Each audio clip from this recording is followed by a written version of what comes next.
নিজের কনভয়ের গাড়ি দিয়ে দুর্ঘটনাগ্রস্ত রোগীকে হাসপাতালে পাঠানোর ব্যবস্থা করলেন ত্রিপুরার মুখ্যমন্ত্রী ডক্টর মানিক সাহা। আবারও মানবিকতার পরিচয় দিলেন ত্রিপুরার মুখ্যমন্ত্রী ডাক্তার মানিক সাহা।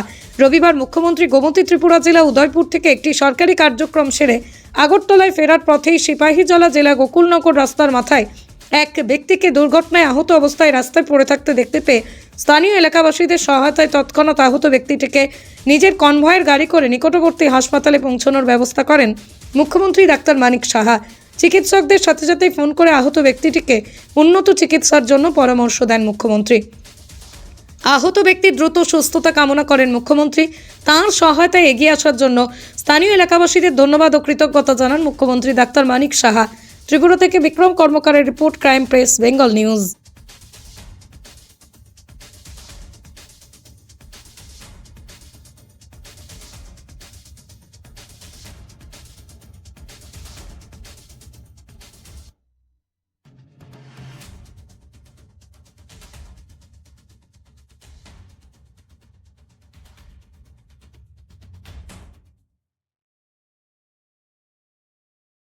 এখানে রাস্তার মাথা পার হয়ে একটু ওই যে বন্ধন ব্যাংকের কাছাকাছি একটা স্কুটি চালক আগরতলা থেকে যেতেছিল এবং একটা স্কুটি গাড়ি সে ওভারটেক করে এসে ওই স্কুটিকে ধাক্কা মারলো, একটা স্কুটি চালক ইনজুর হলো।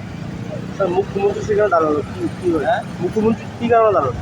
মুখ্যমন্ত্রী ইনজুরকে দেখে হঠাৎ রাস্তায় দাঁড়ায়। কোথায় যাচ্ছিল তারা? উদয়পুর থেকে একটা প্রোগ্রাম সেরে আগরতলা যেতেছিল। কীরকম আহত হয়েছে? আমার তো এখন বোঝা যাচ্ছে না, কথাবার্তা বলছে। স্কুটি চালককে কীভাবে পাঠানো হয়েছে হসপিটালে? স্কুটি চালককে সিএম সাহেবের এখানে যে স্কুটির গাড়ি ছিল, একটা গাড়ি ছিল, ওই গাড়িতে পাঠানো।